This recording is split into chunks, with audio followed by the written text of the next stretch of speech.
Hello everyone, it's Harmony, and welcome to the visual dungeon guide for Dzemael Darkhold. This is an optional level 44 dungeon that you can unlock by completing the quest called Fort of Fear. I'll pin the full details on how to unlock it in the comments below. The first boss is the All-Seeing Eye. This boss will begin turning to face a random player before casting Blustering Blink. This is a frontal linear area of effect that spans the entire length of the battlefield. You can easily avoid this attack by simply stepping out of the marked telegraphed area.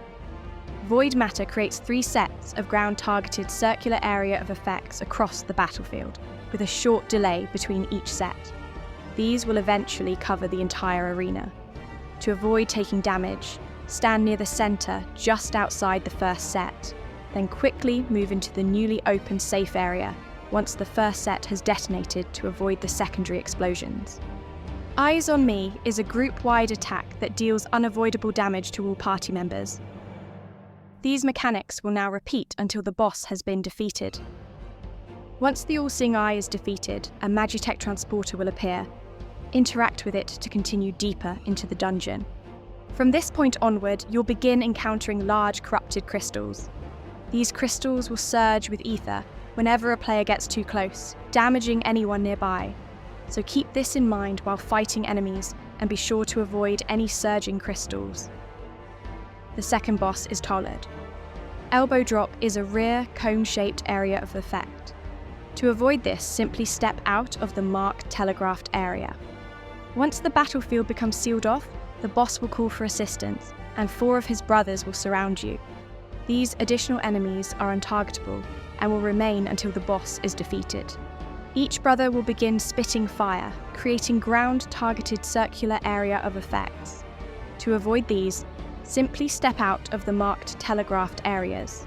Once the boss drops below 50% health, the brothers will switch to throwing boulders. These attacks are instant and unavoidable, always striking their targets. Double Smash is a frontal cone-shaped area of effect.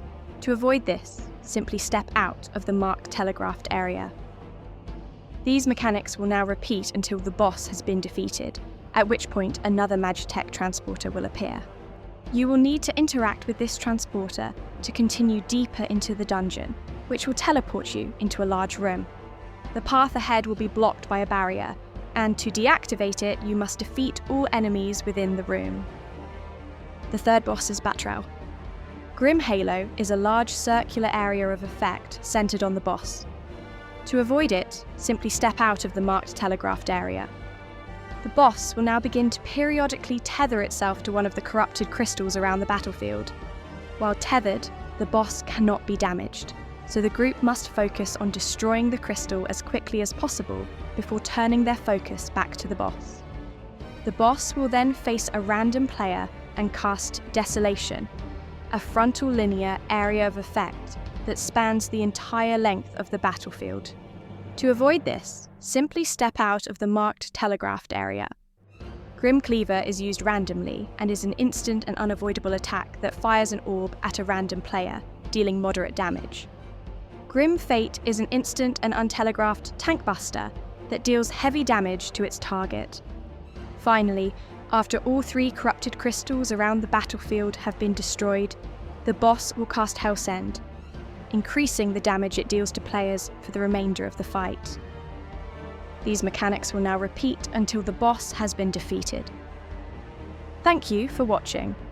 If you found this guide helpful, please like, subscribe, turn on notifications, and most importantly, take care of yourself and each other.